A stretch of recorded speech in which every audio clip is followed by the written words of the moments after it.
네, 프란치스코 교황 선종과 관련해서 자세한 얘기를 더 나눠보겠습니다. 장동훈 인천 가톨릭대 교수와 함께하겠습니다. 어서 오십시오. 안녕하십니까. 예.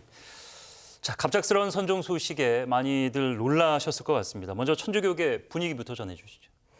예, 일단 38일간 정도 좀 장기 입원을 하셨었고, 네. 또 그래도 또 회복하시는 것 같았습니다. 그래서 바로 퇴원하시고 나서 로마에 있는 그 수감자들 방문하시는 등 되게 또 행보를 계속 이어가셔서 아무래도 아직까지는 좀 더 일하실 수 있겠구나 생각했는데 네. 또 특별히 이제 부활 미사까지 나오셔가지고 또 다들 기대감이 있었는데 하루 만에 이렇게 돌아가셔서 굉장히 저희들 충격이라고 할 수 있습니다. 네. 예. 자, 14억 신도의 전신적인 지주입니다. 프란치스코 교황. 지난해 말에 뵙고 오셨다고 했는데 평소에 어떤 분이셨는지 좀 전해주시죠. 예, 뭐 교황님이 언론들도 그렇고 저희들이 느끼기에도 저희들 이제 신부들은 이제 각 지역마다 네. 그렇게 신자들과 이렇게 공동체를 이루는 것을 본당이라고 합니다.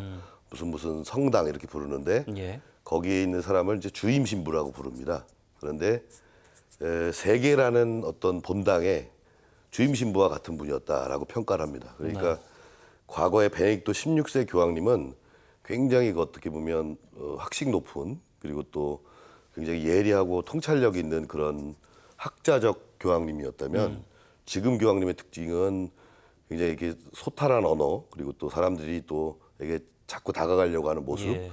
이런 면모를 볼 때 그런 어떤 학자적 면모보다는 굉장히 친근한 동네 할아버지 그리고 또 이런 좀 낮은 곳으로 찾아가는 그런 교황 그런 어떤 사목자로서의 모습을 많이 보여주신 분이라고 생각을 합니다. 네. 자, 뭐 종교계나 종교인에게는 잘 이제 붙지 않는 수식어인데 개혁이란 단어를 달고 다니실 만큼 그 행보가 굉장히 파격적이셨습니다. 많은 월드뉴스를 통해서 저희도 소개를 해드렸는데 특히 이제 없는 사람들 그리고 사회적으로 좀 어렵고 소외된 사람들에게 각별한 관심을 보여오셨어요. 예. 교황님 같은 경우에는 그 선출되시고 나서 교황님으로 선출되시고 나서 보통 교황이 첫 사목 방문지는 그 교황이 어떤 지향과 목표를 갖고 있구나라는 것을 볼 수 있는 청사진과 같은 곳입니다. 예. 근데 이제 로마 밖에 처음 사목 방문지로 선택하신 곳이 이탈리아의 남부에 있는 람페두사라는 섬입니다. 네. 그것은 이제 북아프리카 쪽에서 이제 유럽으로 새 일자리나 삶을 좀 찾아서 오는 난민들이 반드시 거칠 수밖에 없는 장소고 또 그렇기 때문에 거기에 거대한 난민 캠프가 조성되어 있습니다. 연간 뭐 1,000명 정도 이렇게 죽고 있는 이제 안타까운 현장이기도 하죠. 그곳을 찾아가셔가지고 굉장히 유명한 말씀을 남기셨죠. 지금 우리들은 무관심의 세계화다.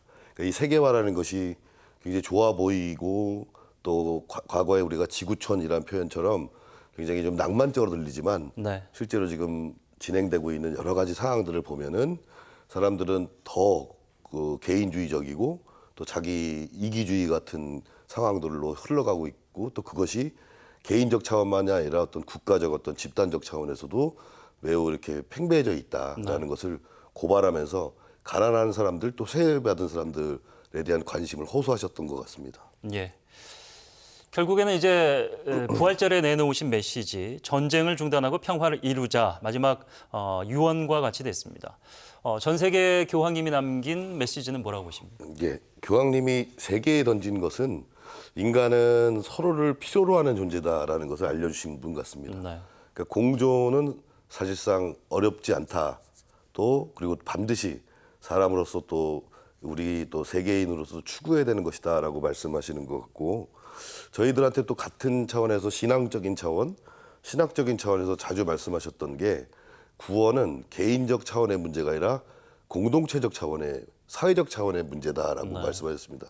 그러니까 이제 신자들에게도 조차 개인적인 어떤 영혼 구원 같은 것들만 생각할 것이 아니라 더불어 우리는 구원되는 존재다. 서로 돕고 또 우리를 통해서 하나님께서 우리를 통해서 일하고 계시다라는 것을 자주 강조하셨던 분인 것 같습니다. 그래서 아마 남기고 가신 가장 큰 키워드 평화, 뭐 자비 여러 가지가 있겠지만 제가 생각하기에는 이제 공존을 향한 인류가 우리에게 마지막으로 호소하신 모습이 아닐까라는 생각을 합니다. 네.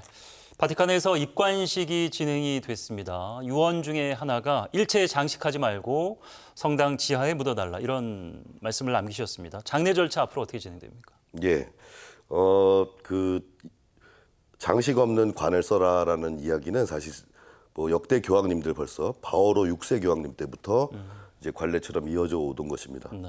아마 그 바오로 6세 교황님은 그 전까지의 교황님들은 이제 석관에 모셨었는데 네. 그것이 너무 귀족적이고 또 좀 군주적이다라는 그런 인상 때문에 소박한 나무관에 그리고 땅에 묻히기를 원하셨고 그 이후의 교황님들 그러니까 요한 바오로 2세 교황님도 그랬고 베네딕토 16세 교황님도 그랬고 프란시스코 교황님도 마찬가지로 이 목관에 가장 가난한 모습으로 맨 땅에 또 매장되는 것을 원하셨습니다. 앞으로 장례 절차라고 한다면 일단은 4, 5일간의 우리 지금 추모 기간을 보내게 됩니다. 그리고 아직 공식적으로 교황청에서 장례 미사 일정이 나오진 않았지만 이르면 금요일, 늦으면 월요일 정도가 있을 것 같습니다. 그때쯤 이제 장례 미사를 치르고 나서 9일간의 또 애도 기간을 갖습니다. 전 세계가. 그리고 나서 이제 곧 그 우리가 알고 있는 추기경 비밀회의, 즉 콘클라베가 열려서 후임 교황님을 또 뽑게 됩니다. 말씀하신 대로 이제 그 일체 기간이 지나고 콘클라베라고 부르는 그러니까 프란시스코 교황도 2012년이었나요? 5번째에 선출되신 걸로 제가 기억을 하는데 그만큼 한두 차례로 끝나지 않고 마지막 한 명이 나올 때까지 그러니까 필요한 정적수를 채울 때까지 계속 진행이 되더라고요. 좀 간단하게 설명해 주시죠. 과거에는 뭐 만장일치제도였다고 하지만 이제 계속해서 이 교황 선출 규정들은 계속 바뀌어 왔고 지금은 정족수 말씀하신 것처럼 3분의 2 참석자의 3분의 2가 이제 찬성하게 되면은 이제 교황으로 선출되게 됩니다. 현재 한 260분 정도 채 260이 안 되지만 추기경님들이 계시고 또 그 중에 그 투표권, 피선거권과 선거권을 다 동시에 갖고 계신 추기경님들은 한 150분 정도 됩니다. 그리고 그 중에 한 80% 정도가 현 교황, 지금 프란시스코 교황님께서 뭐 뽑으신 또 추기경으로 올리신 분들이라 그 사이에서 지금 선출되게 되는 것이죠. 예. 전 세계적인 애도의 물결이 이어지고 있습니다. 우리나라도 이제 곳곳에서 추모 공간이 마련되고 있다는 소식이 전해지고 있습니다. 우리 천주교계에서도 준비된 게 있습니까? 예, 서울교 각 교구별로 이제 이루어지는데요. 서울교구에서는 이제 명동성당에 지하경당에 공식 분향소를 마련했고 저희 이쪽 인천 지역 그다음에 이제 경기 지역 쪽이죠. 그래서 인천 지역에서는 인천교구 답동주교자 성당에 공식 분향소를 설치하게 됩니다. 매일 추모 미사가 봉헌되고요. 또 신자분들이 또 일반 시민들도 조문할 수 있는 공간으로 개방되게 됩니다. 예. 무관심의 세계화 다시 한번 마음에 새기면서 우리도 뭐 계속해서 이제 고령화 사회의 고독사 얘기 계속해서 나오는데 이번 일을 계기로 주변 한번 좀 돌아보는 그런 시간들 좀 가져보셨으면 애도와 함께 가져보셨으면 좋겠습니다. 지금까지 장동훈 인천 가톨릭대 교수와 함께 이야기 나눠봤습니다. 고맙습니다. 감사합니다.